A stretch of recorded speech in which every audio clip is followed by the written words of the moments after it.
I scored 98 marks in economics, and trust me, January is the month where most of the students go wrong. So see यार, according to me, economics एक बहुत ही ज़्यादा easy subject है. Only if you do it strategically and smartly. तो देखो, we have two components, macroeconomics and Indian economic development of equal weightage, right? So macroeconomics is all about practical questions and concept based, and while Indian economic development is more of theory and road learning.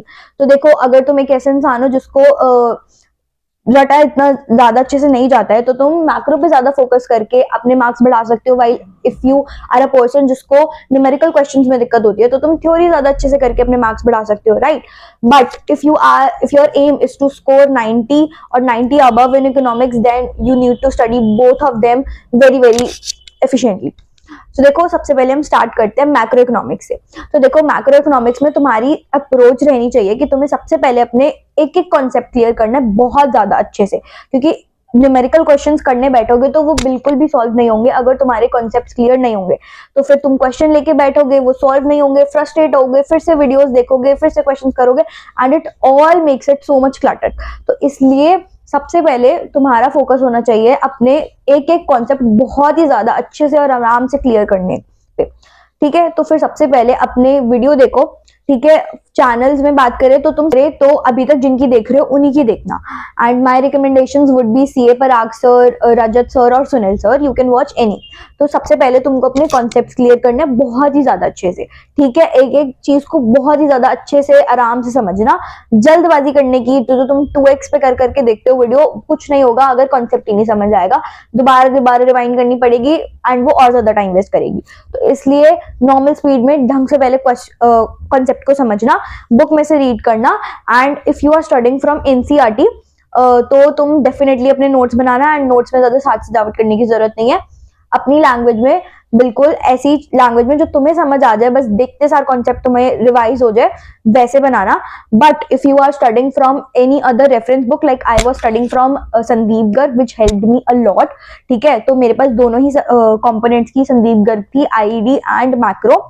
तो मैंने कभी notes नहीं बनाए macro economics में, ना ही मुझे जरूरत पड़ी. And if you are also studying from any other reference book, तो तुम भी नोट्स में बिल्कुल टाइम वेस्ट मत करना, क्योंकि मैक्रो में हमें न्यूमेरिकल सॉल्व करने. मैक्रो ऐसा कंपोनेंट है जिसके ना तुम आंसर्स खुद से फ्रेम कर सकते हो, ठीक है? अगर तुम्हें कॉन्सेप्ट अच्छे से पता है तो तुम्हें रटने की आंसर जरूरत नहीं पड़ती है. If you know a particular concept, for example forex exchange पे आपका न्यूमेरिकल आया, बैलेंस ऑफ पेज में कुछ भी आया, तो उसमें तुम अपने आप से बहुत हद तक जो है फ्रेम करके लिख सकते हो, right? But that is not the case in Indian economic development. Indian economic development में तुम्हारी बुक की लैंग्वेज बहुत बहुत बहुत ज्यादा इंपॉर्टेंट है. अपनी लैंग्वेज में लिखोगे, ट्रस्ट मी, मार्क्स बिल्कुल नहीं मिलते हैं. प्री बोर्ड्स में मेरी मेन मिस्टेक यही थी, मेरा स्कोर बहुत ज्यादा कम था इकोनॉमिक्स में प्री बोर्ड्स के. बट फिर मैंने बुक को इतना अच्छे से, एक एक लाइन मेरे को ऐसी रट गई थी इंडियन इकोनॉमिक डेवलपमेंट की, इसकी वजह से ही I scored 98 marks in economics.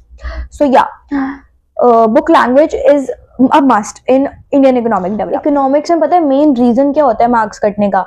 Formatting and presentation. हम प्रैक्टिस बिल्कुल नहीं करते इकोनॉमिक्स में, चाहे मैक्रो हो चाहे इंडियन इकोनॉमिक डेवलपमेंट हो. प्रेजेंटेशन एंड फॉर्मेटिंग के बहुत ज्यादा मार्क्स होते हैं. कैसे तुम आंसर को शुरू करते हो, then how will you add the pointers in it, फिर कैसे तुम कंक्लूड करते हो, कैसे टीचर को एक्सप्लेन करते हो, सब चीज के बहुत ज्यादा इंपॉर्टेंस है. तो इसलिए अपनी प्रैक्टिस बहुत ज्यादा अच्छे से करना, इकोनॉमिक्स में स्पेशली नोट्स में, एंड चीजों को सिर्फ लेक्चर्स में टाइम वेस्ट मत करना. एक बार कॉन्सेप्ट क्लियर हो जाता है, देन लिख लिख के देखो आंसर्स को. जितने सैम्पल पेपर्स कर सकते हो, जितने क्वेश्चंस लगा सकते हो, उतने ज्यादा लगाओ. इंडियन इकोनॉमिक डेवलपमेंट में स्पेशली अच्छे से हर एक लाइन तुम्हें पता होनी चाहिए बुक की, क्योंकि एमसीक्यूज एंड जो क्वेश्चंस है वो कहीं से भी आ सकते हैं. But sample papers I will suggest कि उन पे ज्यादा फोकस करना, क्योंकि जितने ज्यादा तुम सैम्पल पेपर्स करते हो उसमें तुम्हारे ज्यादा टॉपिक्स कवर होते ही रहते हैं, एंड उससे तुमको ज्यादा बेनिफिट मिलता है, क्योंकि तुम्हें आंसर राइटिंग प्रैक्टिस हो जाती है. इंडियन इकोनॉमिक डेवलपमेंट का वो जो कंपैरेटिव डेवलपमेंट वाला चैप्टर है, which is I think the last chapter if I am not wrong, वो बहुत ज्यादा इंपॉर्टेंट है. उसके स्पेशली वो जो टेबल्स वाले क्वेश्चन होते हैं, जिसमें तुम्हें जीडीपी आई थिंक दिया होता है, तुम्हें वो बेसिकली पूरी टेबल एक्सप्लेन करके लिखनी होती है अपने वर्ड्स में. तो उसकी अगर प्रैक्टिस नहीं करके जाओगे तो डेफिनेटली तुम्हारे उसमें बहुत मार्क्स कटने वाले हैं. मेरे भी कटते थे प्री बोर्ड्स में, which I further improved by practicing such questions. तुम्हारी if you are studying from Sandeep Garg, तो तुम्हें उसमें पूरा का पूरा आंसर मिल जाएगा कि कैसे लिखना होता है, तो उसको प्लीज ढंग से करके जाना क्योंकि वो बहुत ज्यादा important. Talking about macro economics में जितने फॉर्मूलाज है, जितने भी तुम्हारे इक्वेशंस हैं, उनको अपने पास एक पेज पे लिख के रख लो एंड उसको कहीं पे लगा दो जिसको तुम रोज देख सको, ताकि तुम्हें वो फॉर्मूलाज रिकॉल होते रहे। क्योंकि अगर तुम्हें कोई न्यूमेरिकल सॉल्व भी नहीं हो रहा है एंड तुम फॉर्मूला लिख के आ रहे हो, उसके भी मार्क्स मिलते हैं। सो फॉर्मूलाज भी बहुत ज्यादा इंपॉर्टेंट है मैक्रो इकोनॉमिक्स के, एंड जितने ज्यादा न्यूमेरिकल्स करोगे उतना ज्यादा अच्छा। Another most important pro tip for macro economics is that कि अगर तुम अपना आंसर खुद से फ्रेम कर रहे हो जस्टिफाइड, बट अगर उस आंसर के अंदर कीवर्ड्स नहीं हुए तो टीचर डेफिनेटली तुम्हारा पूरा का पूरा आंसर कट कर देगी, इवन अगर वो सही भी है, क्योंकि कीवर्ड्स की मैक्रो इकोनॉमिक्स में स्पेशली बहुत ज्यादा इंपॉर्टेंस है। तो उनको अच्छे से करके जाना, जब भी तुम आंसर खुद से प्रैक्टिस कर रहे हो या पढ़ रहे हो, लर्न कर रहे हो, जो भी कर रहे हो, कीवर्ड्स को स्पेशल हाईलाइट करके खुद से बार बार बोलोगे तो तुम्हारे वो दिमाग में रहेंगे एंड गलती नहीं होगी। देन डायग्राम्स देखो मैक्रो इकोनॉमिक्स में बहुत ही ज्यादा कम है, आईडी में तो ऑफकोर्स है ही नहीं, तो जितने भी है उनको प्लीज इग्नोर मत करना, जितने भी है उनको अच्छे से प्रैक्टिस करके जाना, अच्छे से देखना कि कहाँ पे क्या चीज हो रही है, गलत मत करके आना। And yeah, you will be good. I think I have covered all the points. Just to summarize, in short, I would suggest you कि जितनी ज़्यादा प्रैक्टिस करोगे उतना ज़्यादा अच्छा है। रिटन प्रैक्टिस करते रहो, बस हर दिन तुम्हें अपना एक टाइम बना लो जिसमें तुम्हें 1 घंटा सिर्फ इकोनॉमिक्स की रिटन प्रैक्टिस करनी है, ठीक है। एंड उसमें PYQs को एनालाइज करो, देखो पैटर्न कौन कौन से क्वेश्चन रिपीट हो रहे हैं, and yeah you will be good to go for economics.